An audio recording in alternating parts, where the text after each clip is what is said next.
Que quando tem um acidente, você provoca o acidente e foge do local sem prestar socorro, você sabe que é crime, né? Pois ultimamente a gente tem mostrado muitos casos assim e a Mônica Vieira chega para trazer mais detalhes para a gente ao vivo. Oi, Mônica. Oi, Jordevajo. Boa tarde novamente para você, para todos que nos acompanham. Pois é, fugir do local quando tem vítima ali não prestando socorro, isso está ali no Código de Trânsito Brasileiro, previsto com pena de detenção de até 6 meses. Mas para falar melhor sobre esse assunto, nós estamos aqui com a presidente da Comissão de Direito do Trânsito da OAB, a Eliane Nogueira, que vai explicar melhor como funciona essa lei, né? Seja bem-vinda, muito obrigada por aceitar nosso convite. Na prática, como funciona isso? Tem que prestar socorro? Boa tarde. Sim, na prática deve prestar o socorro. Inclusive, o Código de Trânsito Brasileiro, ele vem estabelecer justamente isso, a integridade física das pessoas, não só de quem conduz os veículos, mas também de quem utiliza a via pública, como pedestre, por exemplo.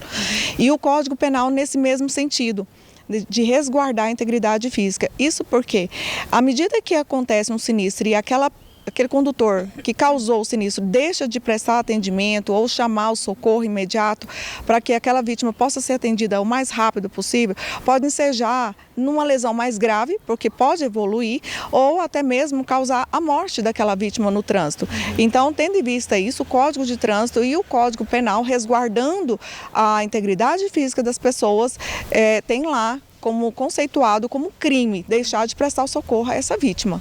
Doutora Eliane, mas como funciona nos casos, por exemplo, que o condutor se sinta numa situação onde ele vai ser linchado, por exemplo? Qual a orientação? Muito comum essa alegação, né, de que evadiu do local, deixou de prestar o socorro por conta de temer ser linchado, né, a família está ali no local, mas raramente essas pessoas que deixam de prestar socorro conseguem provar essa situação. Então, em que pese ter cometido um sinistro de trânsito, a orientação é sempre acionar o socorro para aquela vítima, independente de entender que é culpado ou não. E se apresentar à delegacia, né, se submeter aos testes do bafômetro ou exame clínico necessário para demonstrar que não está sob efeito de álcool, que aquilo aconteceu de uma forma culposa e não dolosa, com dolo eventual. E sempre prestar o socorro àquela vítima. Claro que nem sempre aquela pessoa que causou o sinistro detém de conhecimento técnico para ela mesma socorrê-la. Afinal de contas, pode não ser um médico, um enfermeiro, mas tem condições de acionar o pronto atendimento para aquela pessoa, sim. E esses dois artigos previstos no Código de Trânsito Brasileiro, ele prevê quando existe vítima. Dano material é outra esfera. Sim, o dano material, ele vai para a esfera cível, que é a esfera da indenização, seja pelo dano material ou pelo moral. Inclusive, quando há lesão corporal ou a morte, também pode ser reparada aí com a indenização na esfera cível, além, né, de responder pelo âmbito criminal para casos em que há a lesão corporal ou a morte. E aí, nesse caso, deixando de prestar socorro para essa vítima de lesão corporal ou homicídio, essa pena vai ser agravada de 1/3 até a metade dela. Resumindo, o caso que prevê no Código de Trânsito Brasileiro é para que aquela vítima não se agrave ainda mais. Ocorreu o acidente, né? Ocorreu ali que essa vítima foi atropelada, ocorreu que ela está ali naquela cena do crime. Para ela não morrer, se for o caso, ou agravar a situação, é para isso que existe o Código, para resguardar a vida da vítima. Exatamente. O que é mais protegido ali pelo Código de Trânsito e o Código Penal é o que a Constituição mais protege, que é o direito à vida.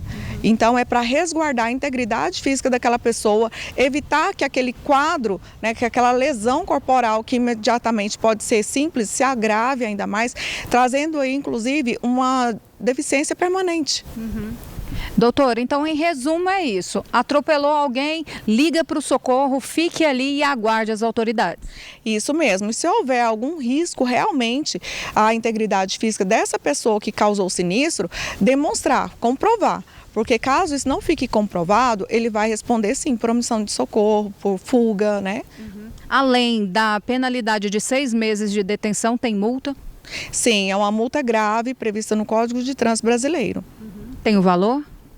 Grave em torno de R$300, 290 e poucos reais. Ok, doutora, muito obrigada, viu? 5 pontos também, ela reforçou aqui. A doutora Eliane Nogueira da Silva é presidente da Comissão de Trânsito da OAB, esclareceu aí, Jordevar, sobre essa questão do trânsito. Atropelou alguém, teve um imprevisto, a melhor coisa é chamar o socorro e esperar as autoridades para evitar problemas futuros. Volto com você.